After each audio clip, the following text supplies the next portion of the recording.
لو انت شخص ملم بمعظم اساسيات التمرين اللي اتكلمنا عنها في الفيديوهات اللي فاتت، فالموضوع ده ممكن يكون اقل اهمية من المواضيع اللي فاتت.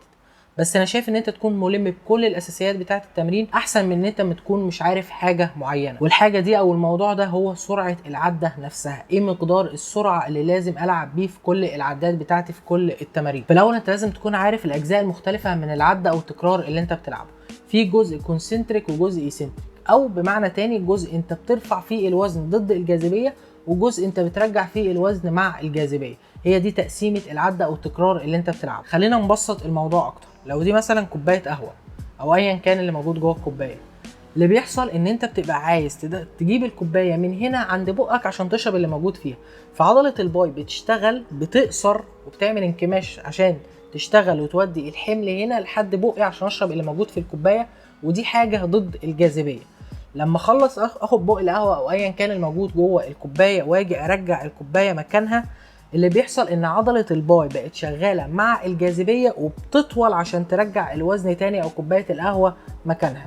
هي دي فكره الكونسنتريك والايسنتريك، او فكره ان انت بتشيل الوزن مره ضد الجاذبيه وبترجعه تاني مره مع الجاذبيه. نفس الكلام ده بيحصل في التمرين. لو انت مثلا بتلعب سكوات، فانت في البدايه وانت بتنزل بتكون مع الجاذبيه، وهي دي العده السلبيه او العده الايسنتريك اللي بتكون فيها مع الجاذبيه.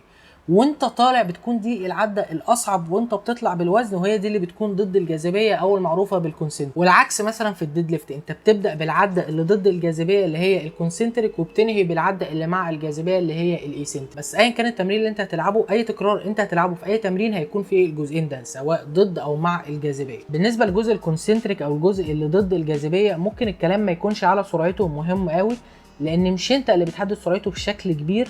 لان كل ما زاد التعب خلال المجموعه وكل ما قربت توصل للفشل العضلي، كل ما سرعتها هتبطأ غصب عنك. يعني انت مثلا لو تلعب باي على الكابل او ايا كان، فانت في اول المجموعه اول عده او تاني او تالت عده هتلاقي نفسك قادر تتحكم في سرعه العده بتاعه ضد الجاذبيه، بتطلع في ثانيه بتطلع في ثانيتين مش فارق معاك.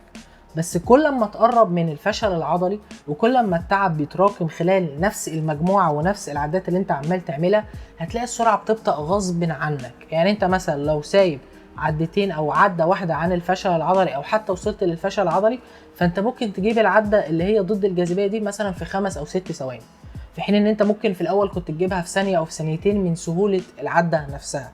فبالتالي سرعه الكونسنتريك ممكن ما تكونش مهمه قوي، والكلام عليها برضو ممكن ما يكونش بنفس الاهميه. بس استنى كده، انا تعبان والعده بتاعه الكونسنتريك عماله تبطأ، او العده اللي ضد الجاذبيه عماله تبطأ واحده واحده كل ما بقرب للفشل العضلي وكل ما بتعب خلال المجموعه. بس في جزء من التكرار بتاعي انا متحكم في سرعته من اول ما بدات لحد ما خلصت المجموعه، مهما كنت تعبان او مهما كنت قربت للفشل العضلي، وهو الجزء اللي بيكون مع الجاذبيه او المعروف بالايسنتريك. معظم الابحاث بتقول ان احنا بنبقى اقوى بنسبه 20 ل 40% في الجزء ده من العده او جزء الايسنتريك من العده عن الجزء اللي بيكون ضد الجاذبيه او جزء الكونسنتريك. يعني ببساطه احنا بنكون اقوى في جزء العده اللي بيكون مع الجاذبيه عن اللي بيكون ضد الجاذبيه. وده اللي خلى ابحاث كتير تدور في الجزء ده من العده وتشوف تاثير سرعات مختلفه او مدد مختلفه، وتقارن بين المدد دي وبين بعضها او السرعات دي وبين بعضها، وتشوف مدى تاثير ده على بناء العضلات او حتى القوه. وده لان في الجزء ده العضله بتكون لسه شغاله، لسه بتقاوم الوزن من ان هو ينزل مع الجاذبيه بسرعه كبيره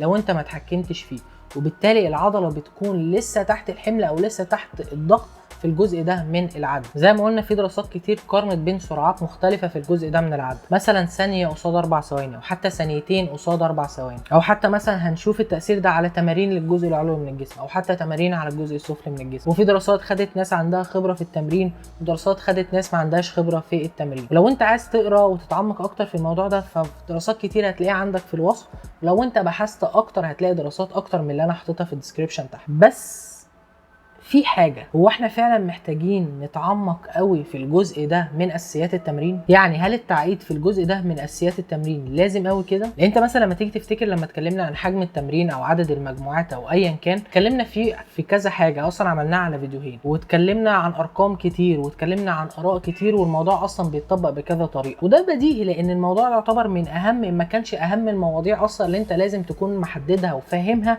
قبل ما تبتدي تحط البرنامج التدريبي بتاعك، او قبل ما تبدا تبدا تبص على اي برنامج تاني. لكن على اي حال، هل الموضوع اللي احنا بنتكلم فيه ده مهم؟ بالنسبه اللي فاتوا هو اقل اهميه، بس مش معنى كده ان احنا هنهمشه. لكن بالنسبه لي انا مش شايف ان هو مستاهل نفس التعقيد اللي كان في الاساسيات اللي فاتت، او الاساسيات اللي اهم منه اللي ليها علاقه بالتمرين. فانا لو هديك النصيحه او التطبيق العملي للكلام ده على ارض الواقع، وهي ان انت ترفع الوزن بسرعه وبتركيز على العضله، لان انت كده كده مش هتقدر تكون في سرعه ثابته في الجزء ده من العده.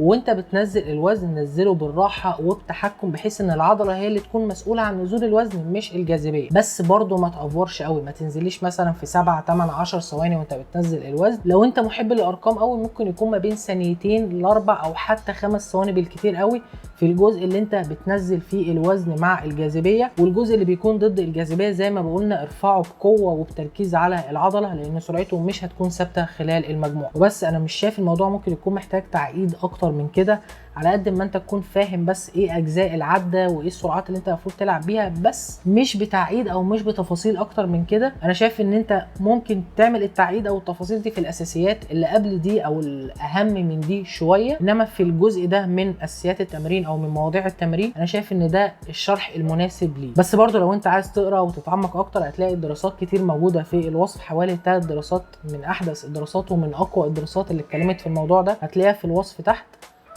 وبس ما تنساش تعمل لايك، شير، سبسكرايب. اشوفك الفيديو الجاي، سلام.